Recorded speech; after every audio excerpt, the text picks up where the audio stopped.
In this video, we're going to focus on the regioselectivity and stereoselectivity in organic reactions.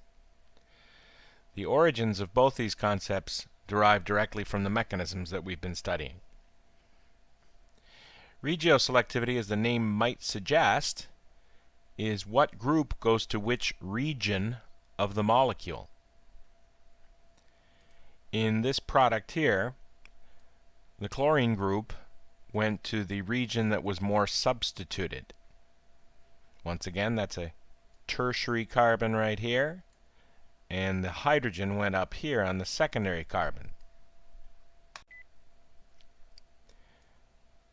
When we have the more electronegative halogen ending up on the more substituted carbon, and the less electronegative hydrogen, I didn't show it here, but there's a new hydrogen there, on the less substituted carbon, we call this regioselectivity Markovnikov.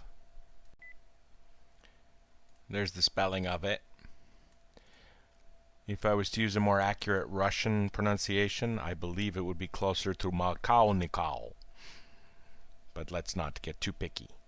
Markovnikov is defined as the more electronegative group ending up on the more substituted carbon.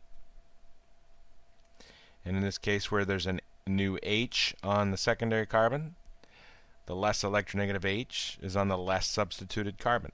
So that is the definition of Markovnikov regioselectivity. More electronegative Cl ended up on the more substituted carbon, and the less electronegative hydrogen ended up on the less substituted carbon. What do we call that? Markovnikov regioselectivity.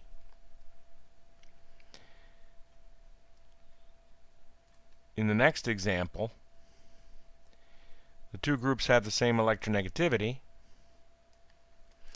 Reactions where you put two identical groups on are said to not exhibit regioselectivity at all. Please try to remember there's a basis based on the mechanism of why the chlorine ended up on that carbon. The first step generated a carbocation. This was the rate-determining slow step. The carbocation is much more stable on the tertiary carbon, so you form a lot more of the tertiary carbocation than the secondary. And the chloride ion ends up there.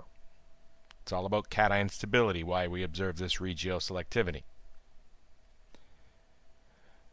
Now, stereoselectivity, keeping in mind once again, the key intermediate was a tertiary carbocation,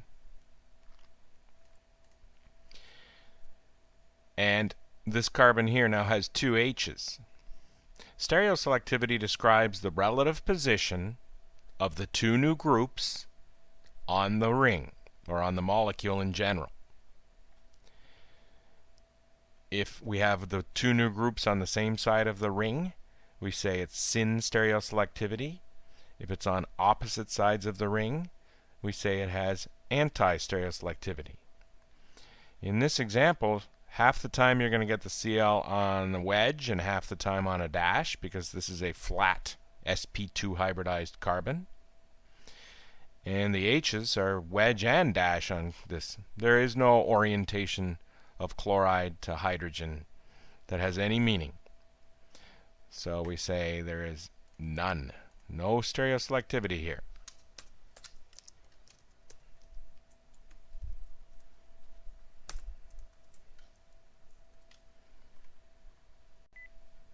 In our second example,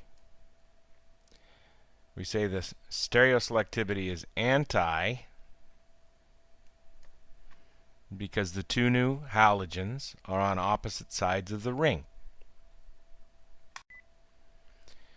Please remember the basis for this observed stereoselectivity comes from the fact that there was a triangular intermediate which underwent a backside attack.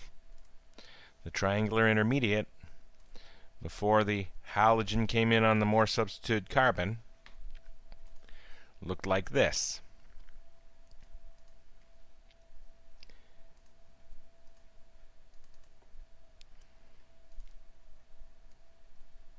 backside attack always guarantees anti-stereoselectivity.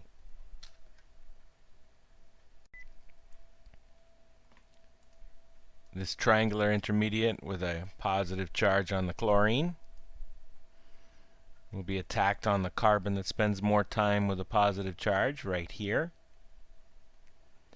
Nucleophile will be a chloride coming in and attacking there. And you have to come in 180 degrees away from the bond you're breaking. So 180 degrees away from a wedge would produce this dash right here. Backside attack on a triangular intermediate always guarantees anti-stereoselectivity. And in our third example from the previous video, where we had mixed halogenation, we saw both Markovnikov regioselectivity. We have to edit this a little bit. Chlorine is more electronegative than bromine.